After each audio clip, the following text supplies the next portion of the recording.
হলদিয়া government sponsor high স্কুলে EVM machine দেওয়ার কাজ শুরু হয়েছে 3টি বিধানসভা কেন্দ্রে।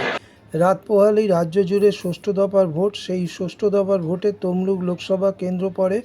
তমলুক লোকসভা কেন্দ্রের মোট 7টি বিধানসভা, তার মধ্যে 3টি বিধানসভা কেন্দ্রের এদিন ইভিএম মেশিন বিলি করার কাজ শুরু হলো হলদিয়া, নন্দীগ্রাম এবং মহিষাদল বিধানসভায়।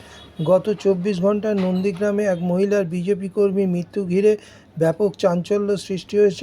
অশান্তির আতঙ্কে বহু মানুষ ঘরছাড়া আতঙ্কিত রয়েছেন। নন্দীগ্রামে যে সকল ভোট গ্রহণ করার জন্য কর্মীরা যাবেন তারাও।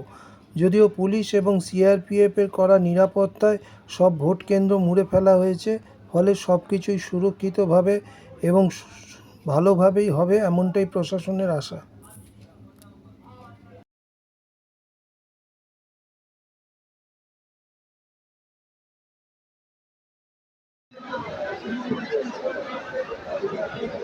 আর আমাদের সেরকম কোনো সমস্যা নেই, সবগুলো মোটামুটি হচ্ছেই, অসুবিধা কিছু হচ্ছে না।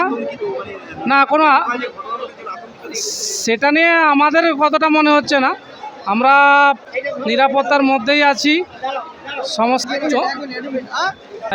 34 নম্বর মানুচকে আমাদের পড়েছে সিটটা, তো ওখানে যাচ্ছি, খোঁজখবর নিলাম, খুব একটা ভয়ের কিছু নেই।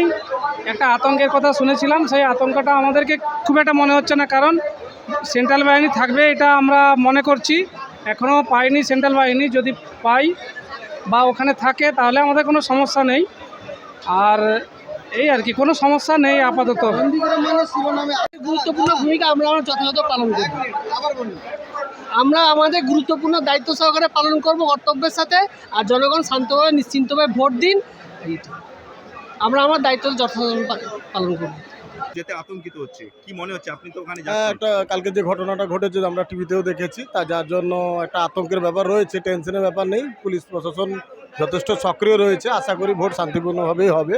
তাও একটা নার্ভাসনেস তো কাজ করে। যেভাবে মনে হচ্ছে নন্দীগ্রামে যাবেন, একটা হালকা ভয় আছে। কালকে নিউজে দেখছি, সকালেও নিউজে দেখেছি একটা বাইক পুরানো, রাস্তাঘাটে অবরোধ, এটা একটা টেনশনদায়ক ব্যাপার।